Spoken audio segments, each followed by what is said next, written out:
Hello everyone, welcome back to my channel Recipes by Suvi. நம்ம இன்னைக்கு பார்க்க போற ஒரு சூப்பர் ஈஸி யம்மியான ஒரு டின்னர் ரெசிபி எக் ரைஸ். இது எப்படி ஈஸியா குயிக்கா பண்றதுன்னு சொல்லி இன்னைக்கு வீடியோல பார்க்கலாம் வாங்க.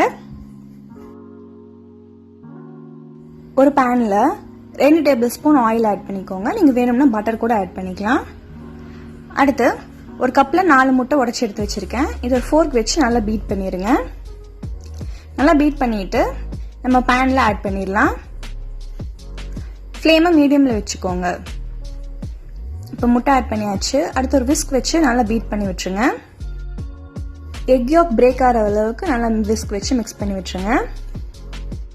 அடுத்து இதில் 1/4 டீஸ்பூன் உப்பு ஆட் பண்ணிக்கோங்க. நீங்கள் வேணும்னா இதில் பிளாக் பெப்பர் பவுடர் கூட ஆட் பண்ணிக்கலாம். அடுத்து மிக்ஸ் பண்ணி விட்டுருங்க. விஸ்க் வச்சு தான் மிக்ஸ் பண்ணணும்னு இல்லை, ஃபோர்க் இருந்தால் அதை வச்சு மிக்ஸ் பண்ணி விட்டுருங்க. இப்போ சைட்ஸ் எல்லாம் ஒரு லேடல் வச்சு நல்லா ஸ்கிராப் பண்ணி விட்டுருங்க. நல்லா அடி பிடிக்காத மாதிரி அப்பப்போ கலந்து விட்டுக்கிட்டே இருங்க. எக் இப்போ ரெடி ஆயிடுச்சு, ஒன்றுக்கு ஒன்று ஒட்டாம. அடுத்து இது ஒரு பவுலுக்கு டிரான்ஸ்ஃபர் பண்ணி எடுத்து வச்சிருங்க.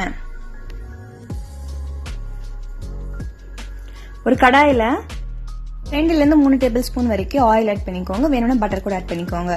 அடுத்து இதில் பொடியாக நறுக்கி வச்சிருக்க பூண்டு கொஞ்சம், பொடியாக நறுக்கி வச்சிருக்க பச்சை மிளகா 1 ஆட் பண்ணிட்டு 2 நிமிஷம் நல்லா லோ ஃப்ளேம்லேயே சொத்தே பண்ணிக்கோங்க. பூண்டோட ரா ஸ்மெல் போற வரைக்கும் இதை நீங்க குக் பண்ணிக்கோங்க. இப்போ பச்சை மிளகா பூண்டு குக் ஆயிருச்சு. அடுத்து இதுல வெங்காயம் ஆட் பண்ணிக்கிறேன். பெரிய வெங்காயம் பொடியா நறுக்கி வச்சிருக்கேன், அதை ஒரு 1/2 கப் ஆட் பண்ணிக்கிறேன். ஆட் பண்ணிட்டு வெங்காயம் நல்லா பொன்னிறம் ஆகிற வரைக்கும் குக் பண்ணிக்கோங்க. பூண்டை நீங்க பொடியா நறுக்கி போறதுக்கு பதிலாக இஞ்சி பூண்டு பேஸ்டா கூட நீங்க வேணும்னு ஆட் பண்ணிக்கலாம். அடுத்து முட்டைக்கோஸ் மெல்லிசா நறுக்கி வச்சிருக்கேன், அது ஒரு 1/2 கப் ஆட் பண்ணிக்கோங்க.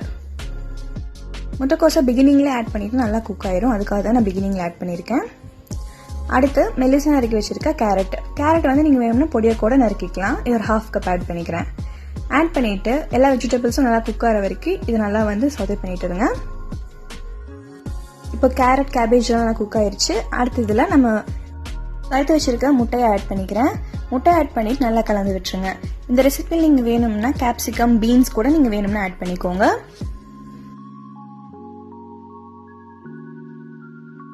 நல்லா மிக்ஸ் பண்ணதுக்கு அப்புறம் இதுல சோயா சாஸ் ஒரு 1/2 டீஸ்பூன் ஆட் பண்ணிக்கோங்க. அடுத்து டொமேட்டோ கெட்சப் ஒரு டேபிள் ஸ்பூன் ஆட் பண்ணிக்கோங்க. நீங்க வேணும்னா இன்னொரு டேபிள் ஸ்பூன் எக்ஸ்ட்ரா ஆட் பண்ணிக்கோங்க. அடுத்து சால்ட் ஒரு 1/4 டீஸ்பூன், மிளகாய்த்தூள் ஒரு 1/4 டீஸ்பூன். ஆல்ரெடி பச்சை மிளகா போட்டிருக்கோம், அதனால ஸ்பைஸ் செக் பண்ணிட்டு நீங்க ரெட் சில்லி பவுடர் ஆட் பண்ணிக்கலாம். இப்போ அவ்வளவுதான், எல்லாம் ஆட் பண்ணியாச்சு. இதை நல்லா மிக்ஸ் பண்ணி விட்டுருங்க. நல்லா மிக்ஸ் பண்ணதுக்கு அப்புறம் நம்ம வேக வச்சு எடுத்து வச்சிருக்க பாஸ்மதி அரிசியை ஆட் பண்ணிடுறேன். பாஸ்மதி அரிசி பார்த்தீங்கன்னா 1 கப் எடுத்திருக்கேன். அது நல்லா 15 மினிட்ஸ் சோக் பண்ணிட்டு நல்லா குக் பண்ணிட்டு எடுத்து வச்சிருக்கேன். பாஸ்மதி அரிசியில் சால்ட் போட்டு தான் குக் பண்ணியிருக்கேன். இப்போ நல்லா மிக்ஸ் பண்ணி விட்டுக்கலாம். இது நீங்கள் பாஸ்மதி அரிசியில் தான் பண்ணணும்னு இல்லை, நார்மல் ரைஸ்லேயே நீங்கள் பண்ணி பாருங்க, நல்லா இருக்கும். இப்போ அவ்வளோதான், நல்லா மிக்ஸ் பண்ணியாச்சு. இந்த டைமில் நீங்கள் சால்ட் அண்ட் ஸ்பைஸ் செக் பண்ணிக்கலாம். ஃபைனலாக கொஞ்சம் கொத்தமல்லி இலை தூவிட்டு இந்த ரெசிபி ஃபினிஷ் பண்ணிடுறேன். சூப்பர் ஈஸி எக் ரைஸ் இப்போ ரெடி ஆயிடுச்சு. அடுத்து இது ஒரு பிளேட்டுக்கு ட்ரான்ஸ்ஃபர் பண்ணிடுறேன். இந்த எக் ரைஸை நீங்கள் நார்மலாக கெச்சப் வச்சு சாப்பிடலாம், இல்லைனா பேபிகார்ன் சில்லி மஞ்சூரியன்ஸ் இல்லைனா 65 கூட வச்சு நீங்கள் ட்ரை பண்ணி பாருங்க, ரொம்ப நல்லா இருக்கும். அந்த ரெசிபிஸ்க்கான லிங்க் கீழே டிஸ்கிரிப்ஷனில் கொடுத்துருக்கேன், செக் பண்ணி பாருங்க. அடுத்து ஒரு சூப்பரான ரெசிபியோட உங்களை மீட் பண்றேன். Until then, it's bye from me, Shweta. See you guys in my next video.